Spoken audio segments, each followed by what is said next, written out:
Akasaka had received the phone signal from Irie. The phone rang for over 3 minutes. The signal told Akasaka that Irie was in some kind of an emergency and that Akasaka himself was in danger now. Takano made a mistake. She didn't realize the ringtone itself was a signal. She assumed someone staying at the house would pick up the phone eventually. Her error allowed Akasaka to perceive that extremely important forewarning. Akasaka waited for exactly 3 minutes and ran downstairs quickly. He already put his shoes on while listening to the phone ring. I wonder if, that car chase ended within those 3 minutes. Akasaka had memorized the layout of the town from the map he'd kept near the phone. He knew the shortest route to the Sonozaki residence as well as a number of alternative routes just in case the shortest way was already blocked. People would be surprised to see a stranger coming out of the house, but Akasaka didn't care about that at the moment. He had to get to the Sonozaki residence immediately. Wherever the observers would see him, and that was a problem. They'd soon come after him. On finding the house empty, they'd assume the man who ran from it knew something. Once Akasaka left Rika's house, he had to be prepared to fight. Relax his shoulders and reach for the door. Major, there's a message from the unit observing the R residence. Suspicious man just exited the house. A man? Who is it? Actually, I don't care. Just catch him. Loud and clear. We'll pursue and stop him. It was only 10 a.m. It was a lively morning. Many people were getting ready for the festival. Akasaka weaved through the people going in the opposite direction and ran down the stairs leading from the shrine. Mountain dogs were already chasing after him. There's a significant gulf between the happy faces on the villagers and the serious faces on Akasaka and his pursuers. I mean, they're doing all this in broad daylight. I mean, that's a bit risky, isn't it? You could hear them coming up behind him. He didn't even need to turn around to check. I mean, I guess they don't really care, because if their plan goes through, all those villagers are gonna end up dead anyway. Akasaka held his breath, focusing all of his senses to their limits as he sprinted even faster than he usually could with all his might. Success rate of an escape depends on the distance between the pursuer and the pursued. Even a little distance makes a difference. Akasaka ran down to the bottom of the stairs like the wind and headed in the opposite direction, away from the Sonozaki residence. Of course, this wasn't a mistake of his. He just wanted to lose them. Shit. What speed! Does he have wings on his feet or what? Observers weren't ready for this chase. They never expected a fast and fully grown man to run out of the house. I mean, yeah, he's well trained, he's used to, intense shit like this, I guess. They assumed it would be a little girl. That assumption was their mistake. Besides, Akasaka's locomotive-like power was nothing like that of normal people. There's no way they could catch him. Mountain dogs fell for Akasaka's trick. They called HQ, told him that he was heading in the opposite direction, and followed him that way. Akasaka was confident that he could have had them completely confused if he'd had a little more time. Only than that, he could have attacked them individually.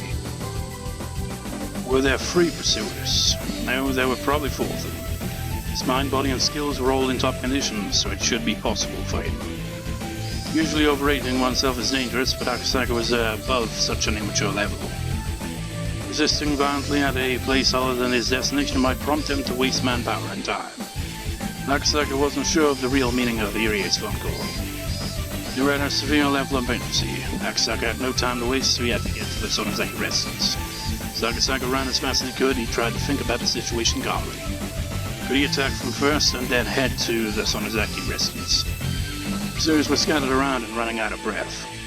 It would not be easy to fight 4 men at the same time, but it would be different to take them one-on-one.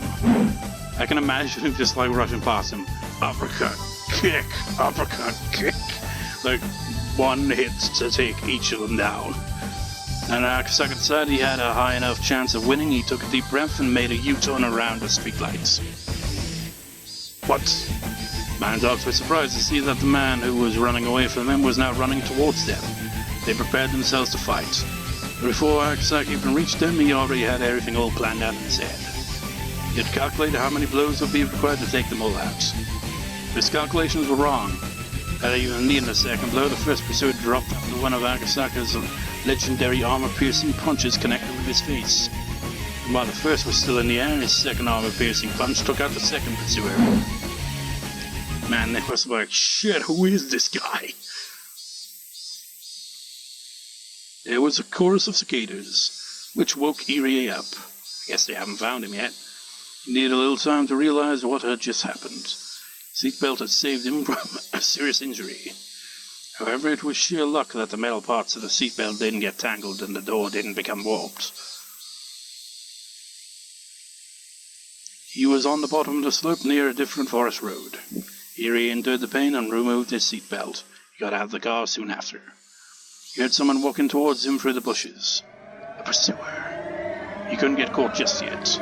If he was captured, it would be impossible to rescue Sonozaki. Not only that, nobody would even know that Sonozaki was captured in the basement of the clinic or what? Even though Irie knew he was hopeless, he couldn't falter here. The only thing he could do was resist them and run for as long as he could. But as soon as he started to run, Irie realized it. He had no strength, his legs were shaking, and he couldn't even see straight. He had only been stepping on the gas pedal, but his lungs were about to explode and his brain was lacking in oxygen. It had to be that certain type of exhaustion that came immediately after hyperarousal, what? Irie understood that intellectually, but he still couldn't get his body moving. He tried to run, albeit in a wobbly way. He heard a noise coming down the slope behind him. This was it. But Irie still tried to run as far as he could. Scurry to HQ. Found him. He's injured. We'll capture him. Irie heard the voice of his pursuer. Shit, he thought, what can I do? I have to run, I have to. Best case scenario, he runs into, Akasaka. Wait, what?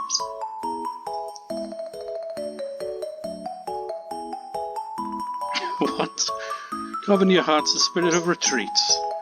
Shion-san, what's that song you've been singing? Don't you know? It's really popular nowadays. My apologies, I'm rather ignorant when it comes to pop music. Oh? There was a wrecked car ahead. White smoke was still visible, so the accident must have just happened. Kasai slowed down. Who is it? Oh, jeez. Hey, isn't that the coach? Oh, their car stopped. Sound of the brakes startled Irie and he fell on his behind. Irie was obviously the one who had been in the accident. Hey, coach, is that your car? Shion-san. Are you alright, Dr. Irie? You should go see a doctor. You know, doctors need to see doctors as well sometimes. We'll take the coach to the clinic so he can treat himself, huh? No, that's the last place you'd want to be. Can you stand up? I'll take you there. No, not the clinic. I can't go there. I have to go to the Sonozaki residence. Coach, what's going on? This isn't good.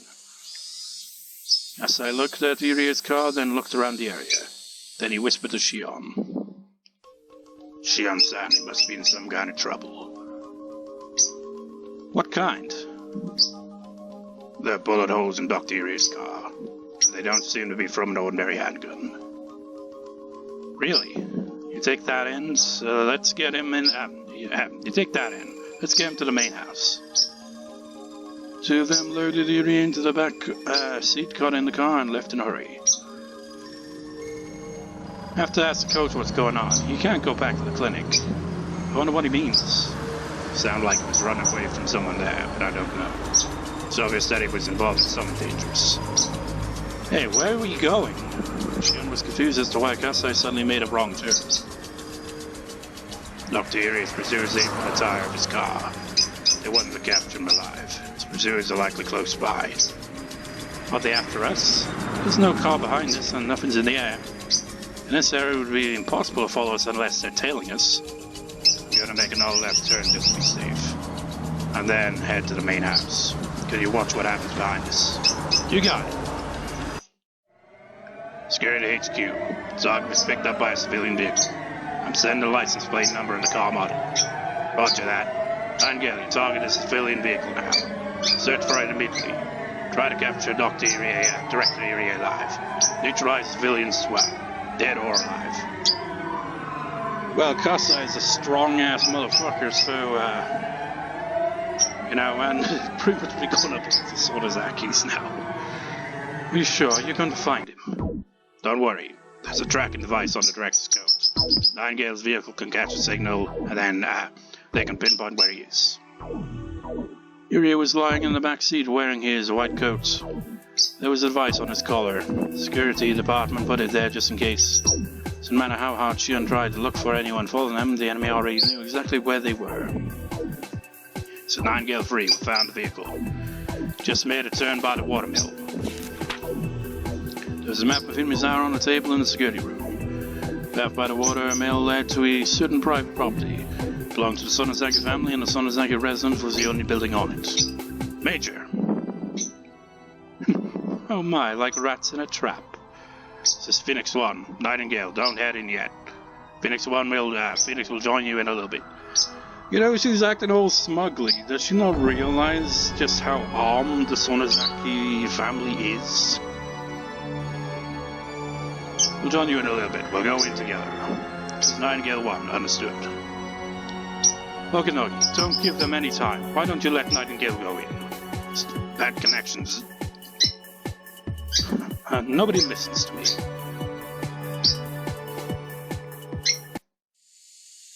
Sonozaki family's basement had a security system which displayed images captured from the various security cameras on the property. Of course, it wasn't as high-tech as the one at the Irie Institute. It was in the room on the second floor of a show house, a Japanese-style room where you had to kneel to avoid hitting your head. With bundles of wires snaking away from the monitors, it felt like a hidden chamber.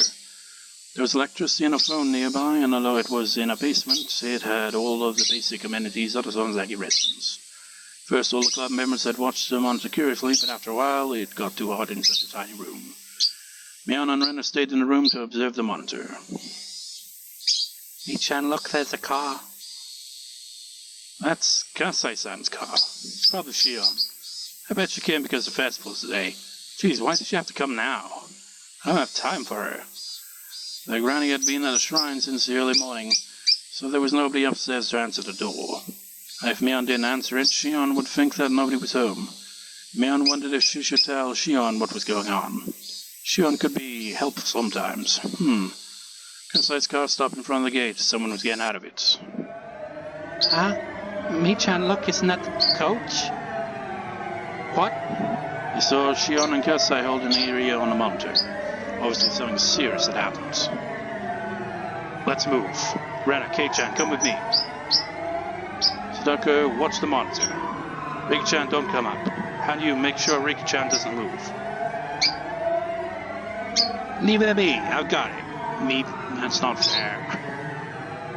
Maybe Okinogi had made the right decision.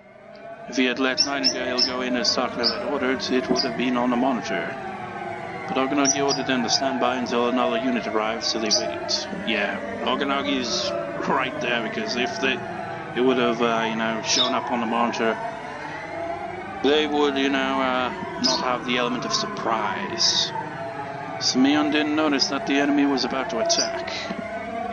By this time, there were many vehicles belonging to the Mountain Dogs parked by the windmill. Okinogi and Phoenix 1 had joined with Nightingale, and they were getting ready to head in. However, it had been a good idea to leave Satoko to watch the monitor. If Mion hadn't gone out, Irie would have been killed. Mion didn't know it yet, but Irie was their only hope of rescuing Sonozaki. So as a result, entirely by circumstance, they did everything correctly. Sis! I wonder if she's gone to the shrine already. Shion! Where did you come from? Ah, you were in the basement, weren't you? I'll tell the hag you were playing down there. Who cares about that? How's the coach? Coach! Is he alive?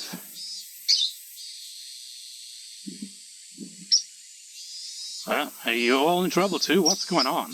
Shi-chan, listen well. It's like this. Coach, what happened? Oh, I'm sorry. The Mountain Dogs got Sonozaki-san. He's in the clinic's basement. I got into an accident while they were chasing me. Irie explained everything he could while enduring the pain. Everyone was happy to see him safe, but Mion's expression quickly grew stern. Then she asked Shion a question. Is anyone after you? Nobody was following us. Come on, let's go in. I have a bad feeling. They heard the sound of a car approaching, and it wasn't alone. Who could it be at this time of the day? It was a waste of precious seconds to even think that. Idiot, they are after you, Shion. I'm telling you, nobody was following us. Guess I picked up both sisters and ran for the gate. I just imagine, like, until each arm lifts them off the ground. What about Irie?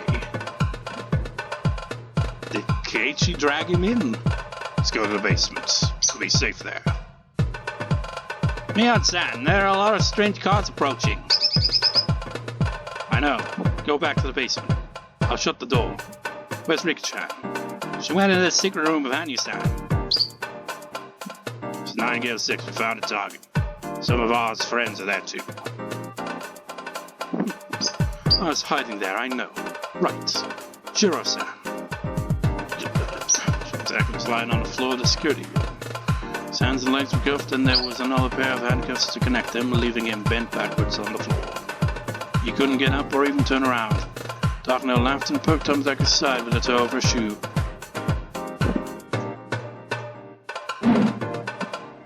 The band of dogs climbed out of the fence easily.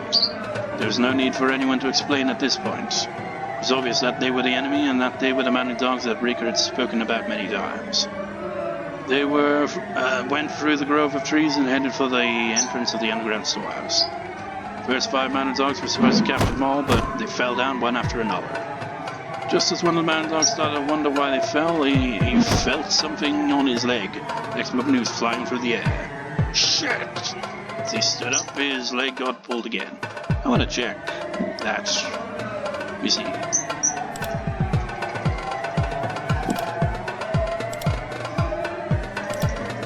Yakuza! Basically the equivalent of saying shit.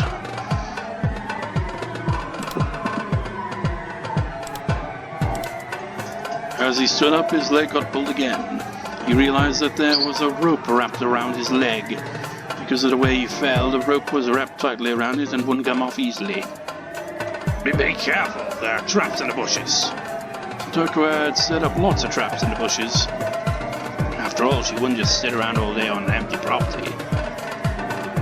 The club members headed into the underground storehouse one after another. The mounted dogs couldn't do anything, although they did see them. I'm closing the door. Come on, help me. Here we go. It was a heavy door, but when they put their strength together, it closed easily. He unlocked the door quickly, putting on the deadbolt for good measure. Do you think this will be enough? Don't you think they'll break this door? Don't you think? I saw 5 or 6, no, perhaps even more cars on the monitor. They're all vans, and I saw strange men inside them. I don't think this door will be broken that easily, but I imagine they're used to doing things like this. We shouldn't underestimate them. Before he could even finish speaking, someone pounded on the door. The second group of mounted dogs had arrived. Although the heavy door was separating them, it wasn't at all comforting to know that the enemy was just on the other side. I'm sorry. It's all my fault. You haven't done anything wrong. Let's go fill her in. Yeah, let's find out how many there are on the monitor. Okay, fine, leave me out of this. I'm just an outcast. Oh, shut up. I'll explain when I have 5 minutes to spare.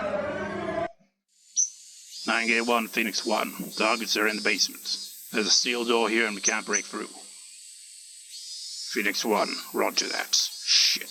Sonozaki family must be so rich. Property is too huge for us to surround, so we won't even try. Let's join Nightingale. Nightingale knocks some trees down. We use them to ram down the door. You know, what if, like, they got in touch with Oreo and she, sent in.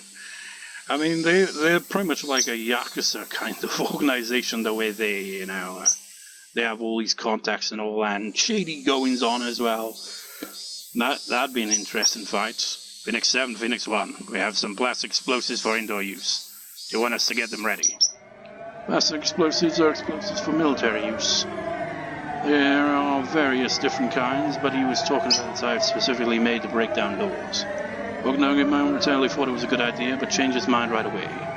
This was a small village. If there was an explosion, everybody would hear. It was daytime and they were on the surface. It was the worst time and place for the man and dogs to do their job. Explosion isn't a good idea. Wait a minute. What time is it now?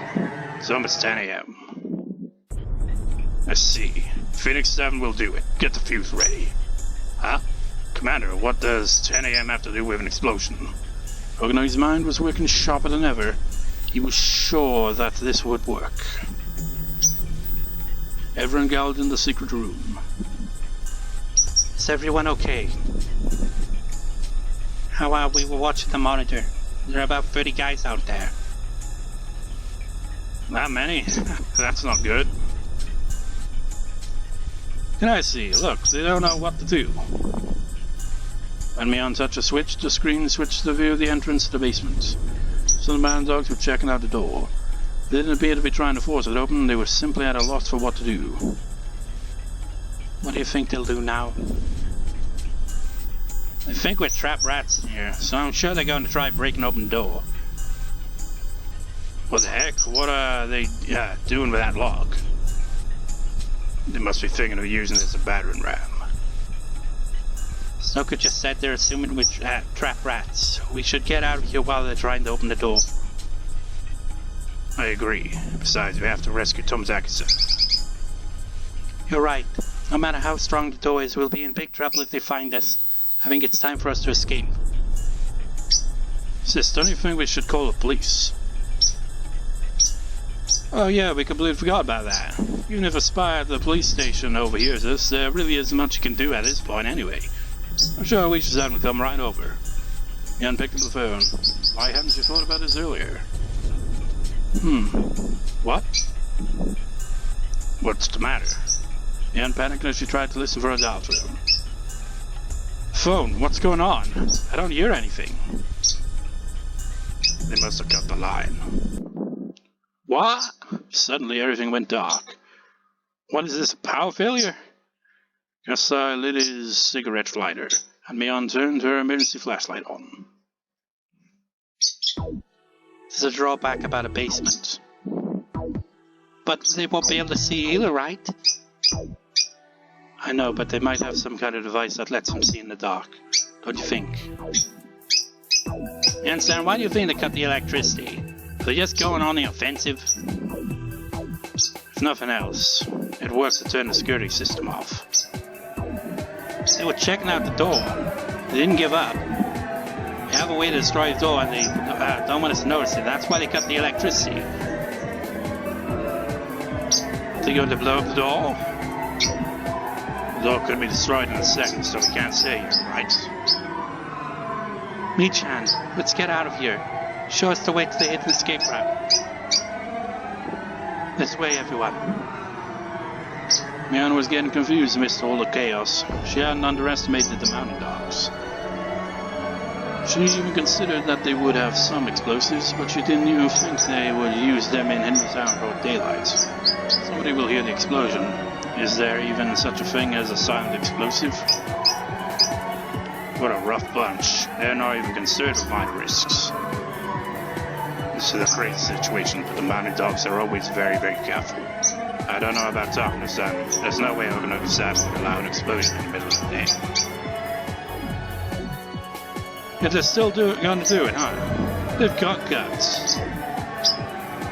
I don't know much about them, but just like a silent sun gun, aren't there like silent explosives? No way. No matter what you do, an explosion always sounds like an explosion. Oh, I get it. You're a staff member for the festival, aren't you, Coach? What time do they let people know if the festival's going to take place? Pretty sure it's at 10 a.m.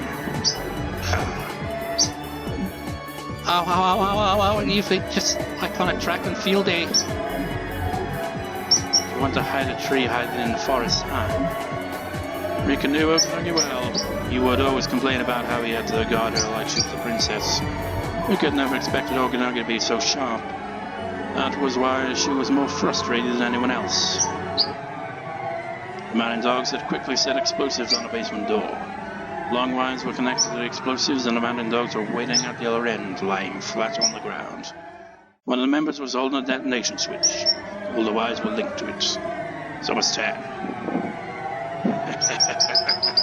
This morning I thought it was bad luck that this happened on the day of the Matsuribayashi festival. And now I'm glad about it.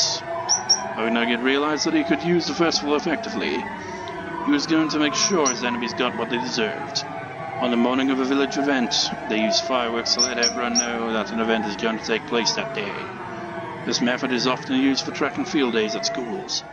Since Matsuribayashi starts in the evening, the fireworks go up at 10 a.m. Fireworks, of course, make loud explosive noises.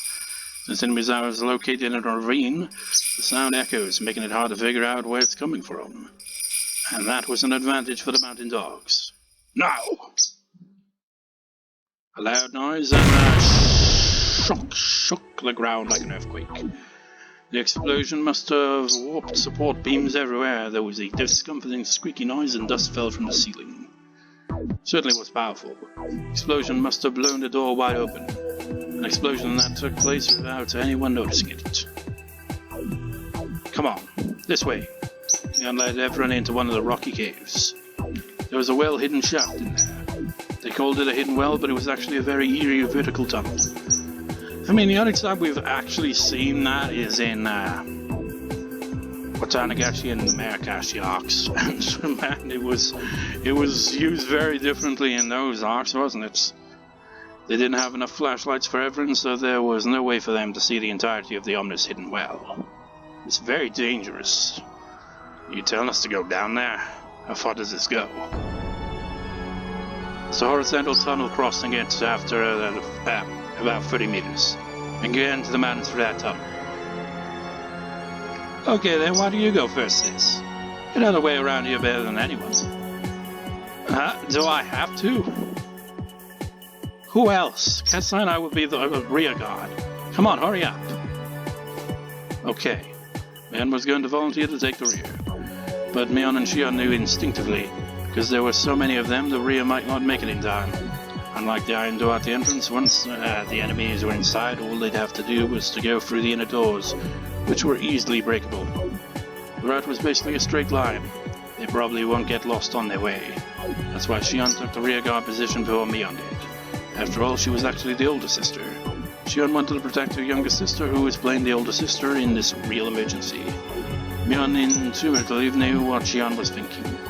Mion understood well the relationship between her sister and herself. She wasn't the only one who felt guilty for taking the older sister's position. Shion felt guilty for making Mion take on the responsibility of the family head. And here finally was a chance for Shion to atone. Mion-san, do you have the key to the armory? Now's the time to open it. Mion silently threw over the key. Kasai and Shion took it and ran deep into the rock tunnel. Listen everyone, it's about 30 minutes to the horizontal tunnel. If you fall down, then that's it for you. It's dark, so be very careful as you go down. If you end up waiting, make sure to light the way for the others, okay? I think only one or two can go down at the same time. I'll go first. Come on, give me some light. Mion-san, be careful. The ones with the flashlights, you be careful too. If the lights were on, they could have gone down quickly. There were actually a few light bulbs inside of the well. Of course, Mion had already checked them. It was now certain that the enemy had got the power to the basement. It was extremely dangerous to go down this well with just a little light from flashlights. As one went down, there had to be people lighting up the way. Mion was right.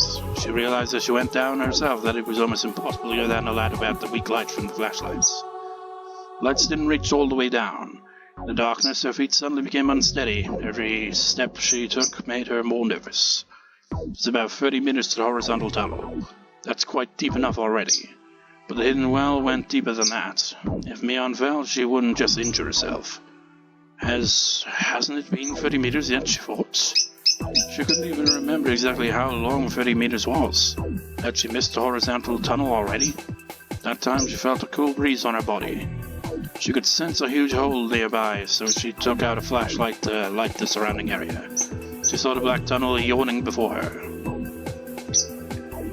Okay, here I go. Okay. Found the tunnel. Rika-chan, come down. and led up the way from below. Okay, you're next, Rika-chan. Coach, you go next, and Hanyu then Sadoko, okay? Let's move. Irie wanted to say that he would go last, but Renner gave the order first. They couldn't get into the basement of the clinic without him. Without him, they couldn't rescue Tomotake. Their lives were all equally important, but at least for the moment, his was the second most vital after Rika. Please be careful, I'll light your way. Okay, everyone, come on, hurry up. Rika! Rika was much shorter than Mion. She couldn't go down the ladder as easily. Her legs were too short and her left foot slipped. I'm okay. Damn it, I'm sick of this life where I never grow up. I'll pass for June of 1983. I'll grow taller. My boobs will get bigger. I won't stay like this forever. Though she had been living for over 100 years, Rika was still afraid of heights. As she fought that fear, she tried to climb down as quickly as possible. After a while, the light from the top didn't reach her anymore, and Mion's light from below lit her way. Mion's light was enough. The next person could come down. I'm okay. Whoever's next can go. Okay, Coach, you're up next. You're a grown man, so go down quickly. I mean, he is injured, though. Right, I'll go next. Man dogs moved forward carefully, wearing special goggles so they could see in the dark. The one in front noticed Sadoka's trap and stopped the rest of the men. Nightingale 7 and Nightingale 1. Just found a wire trap. Be careful coming in. Roger that. Phoenix 1, there are more traps. Why don't we turn the lights back on? Idiot, that'll only help him escape more easily. He must be having problems trying to escape in this darkness. We have to give him as much trouble as possible. Call them in the darkness and we'll get them. It's a huge cave system. There must be another way out. They won't try to hide, they'll try to escape. Give the assault units some firearms, bulletproof shields and grenades. Sonozaki is basically a major Yakuza family. Soon they could counter us with smuggled guns. Which means watch out for those tripwires claymores. Unless you want to end up with thousands of lead pills in your body. They'll shred you apart. Roger. Stoker's traps were effective only because they were professionals. Stoker's had assumed any professionals would misinterpret her traps as more dangerous ones. That is why she ran wires everywhere. Stoker was right. Although the mountain dogs were successful at breaking down the iron door, they hadn't even reached the torture room.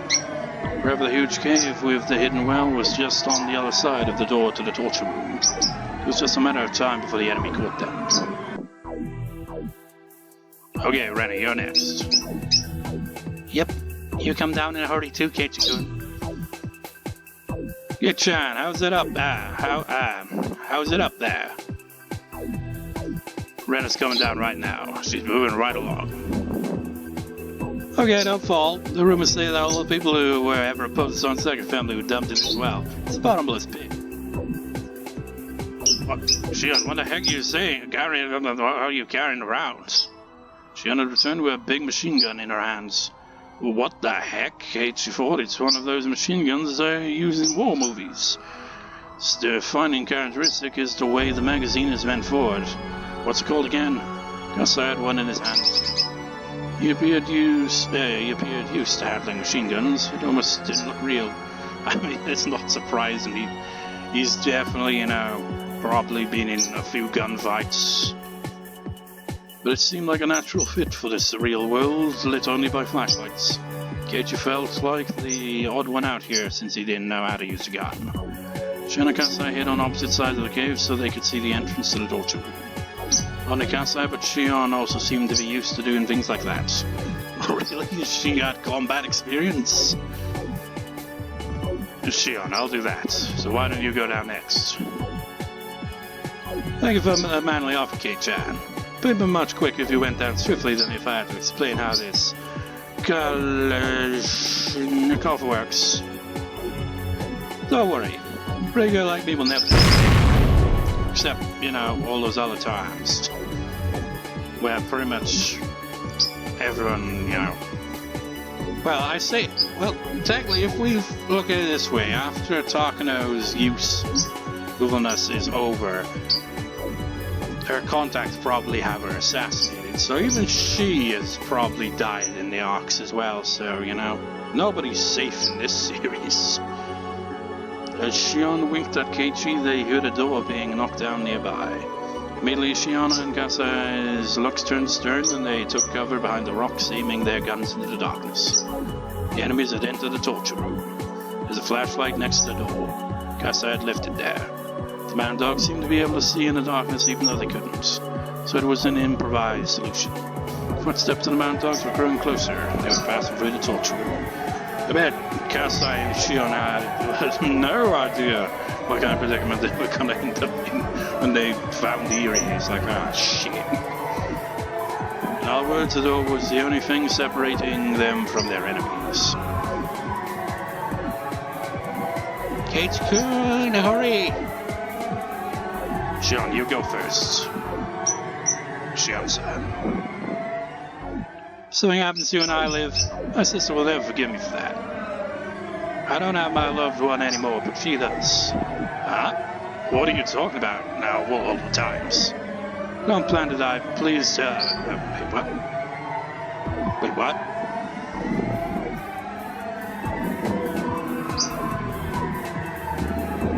What?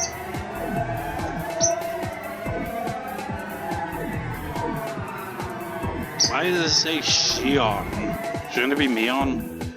I don't plan to die, but please tell Shion this. I want us to be twins again in the next life. Get going. Shion yelled, telling Keiichi to move on. You know what? I'm gonna check that actually. Maybe that was a translation error, because it definitely seems like it probably is. That's is that Shion's name?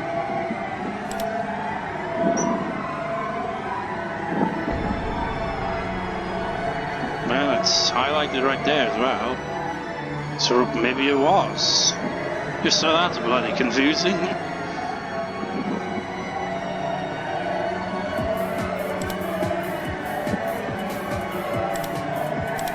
Shion yelled, telling Keiichi to move on. He didn't understand why Shion said to tell Shion. Okay, that was intentional. But she asked him, so he had to convey that message. Otherwise, if something terrible really happened, Shion's message would never reach Mion. Are they like, were their names switched over? Was Mion originally Shion and Shion was originally Mion?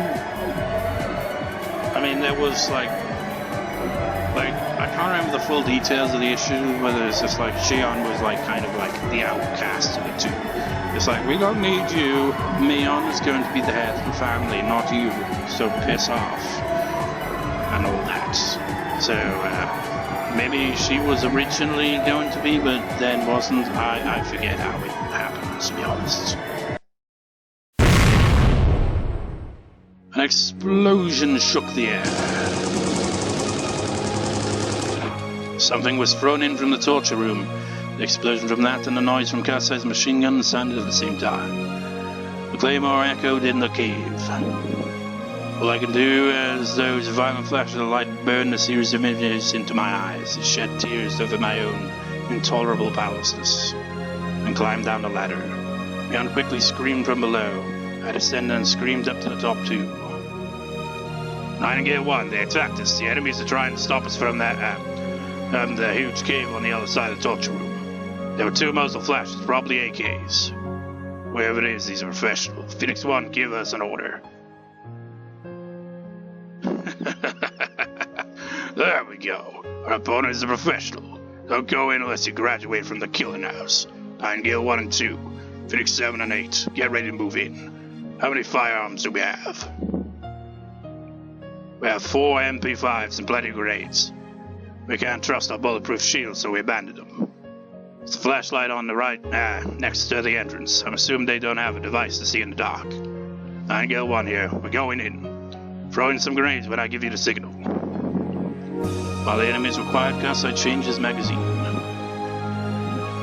Shion-san, that's enough. Please go. If I go, they'll fire at you while you reload. You can't do it by yourself. There was a contradiction in what Shion just said. According to her theory, the last two can never escape. Mion kept shouting from the tunnel below. Damn it, Shion! Hurry up and come down! Everyone knows it wasn't safe to say. Wait, no, that's just not dialogue. Everyone knows it wasn't safe to say, and nobody could stop Mion from screaming. Mion and I will wait for Shion here. Rena, why don't you take everyone else and escape into the hills? Okay. No, I don't want to lose anybody. Rika. It's the final world. There's no more starting over. I don't want either Shion or Kasai to die. I don't want a future like that. I know we can't redo it. So no, I don't want it. Shion, please come down. As they looked up to the top of the well, they saw a violent flash and heard a roar.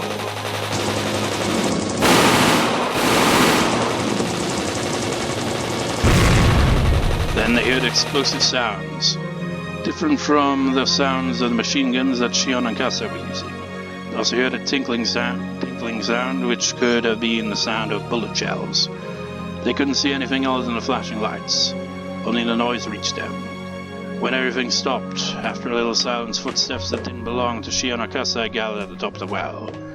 They could hear hard-soiled shoes kicking the bullet shells as they walked.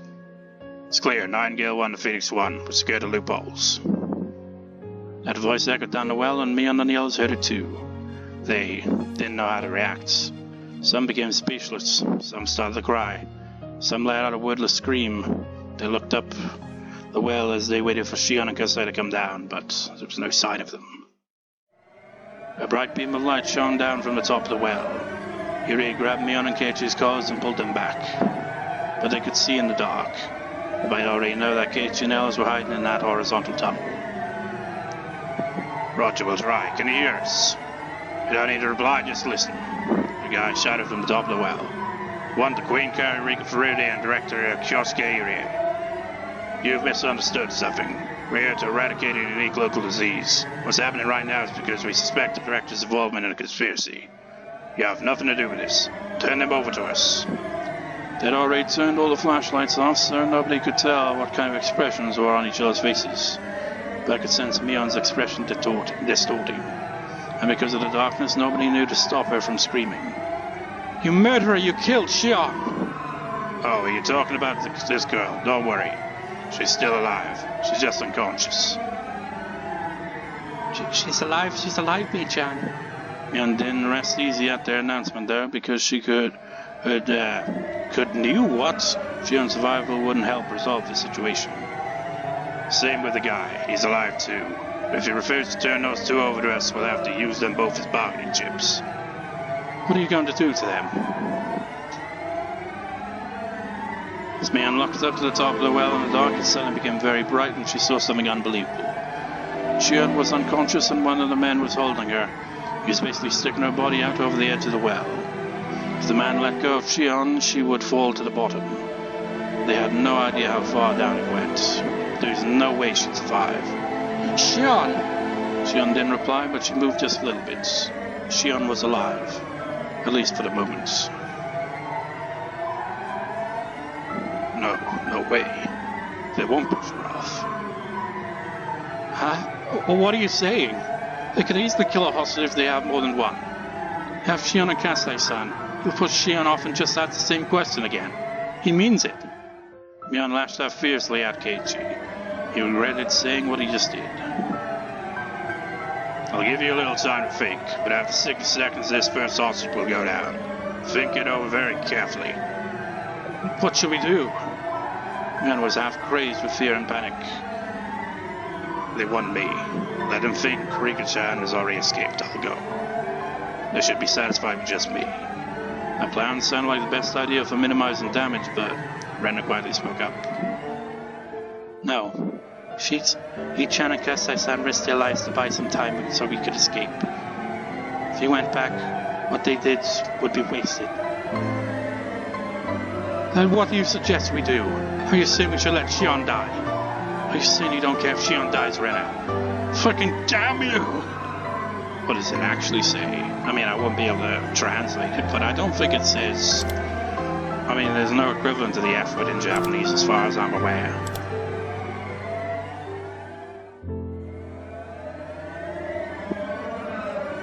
I don't see no F word. Just see... Blah, blah, blah, blah, blah.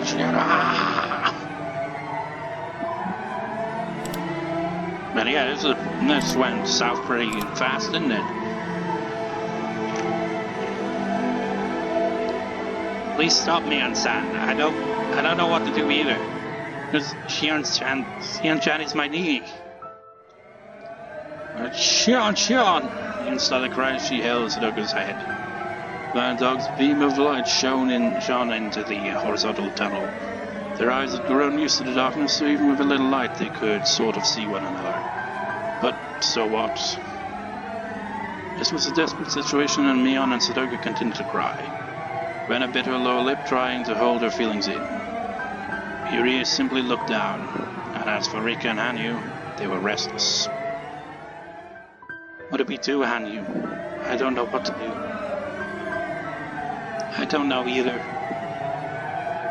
Hey, you're a god, aren't you? Do something. Do something. Use your psychic powers to knock the enemies down. Help Shion. Only a miracle can save her. You're a god. Make a miracle happen. Slap. They all heard a strange sound. Everyone was surprised to see what caused it. And you just slapped Rika in the face. Wait, what? Did she just change clothes? Rika, listen to me. Hanyu? We both have experienced many worlds and we have learned much. Sometimes you learned and sometimes I learned. We've learned so many important things, and now in this world, we've learned the most important thing.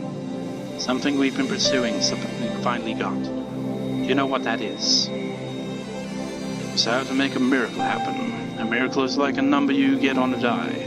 People think that the result of the roll depends on God's mood. God holds the key to miracles. Humans don't have the right to control them. But although humans don't have the right, they can perceive.